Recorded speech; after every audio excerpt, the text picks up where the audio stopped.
আসসালামু আলাইকুম। আমি প্রধানমন্ত্রী পদপ্রার্থী খায়রুল। আবার রাজপথে নামতে হলো। আমি চাই না রাজপথে নামি, কারণ আজকে বড় বড় রাজনৈতিক দলগুলো খালি জাতীয় নির্বাচন তাদের মাথায় কেরা ঢুকেছে। তাদের কেরা একটাই, খালি নির্বাচন। আমার গরিবের ঘরে চাল ডাল তেল চিনির কোনো ব্যবস্থা নাই, ঔষধের ব্যবস্থা নাই। খালি তারা নির্বাচন কইরা তারা রাজপথ গরম করতে চায়। আমরা কিন্তু আন্দোলনমুখী, সংগ্রামমুখী।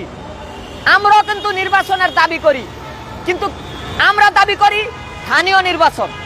কারণ আমার স্থানীয় নির্বাচন হইলে দেশের জনগণ একটা মেম্বার পাইব। গ্রামে হোক সে বিএনপি হোক অন্য দলের, আমি যখন মেম্বার পাইব তখন আমার মেম্বাররা আমার ঘরে চাল ডাল তেল চিনি পৌঁছায় দিয়ে আসবে। আমার যে পর্যাপ্ত ঔষধ তারা দিয়ে আসবে, তাদের কাছে নালিশ দিতে পারবো। তারা আমাদের নালিশ ভোট। ইউনূস সাহেব একা পারবে না। ৬৮,০০০ গ্রামে আমার জনকল্যাণ পার্টি ৬৮,০০০ গ্রামে এখন ৭০,০০০ গ্রাম হয়েছে, গ্রাম বাড়ছে।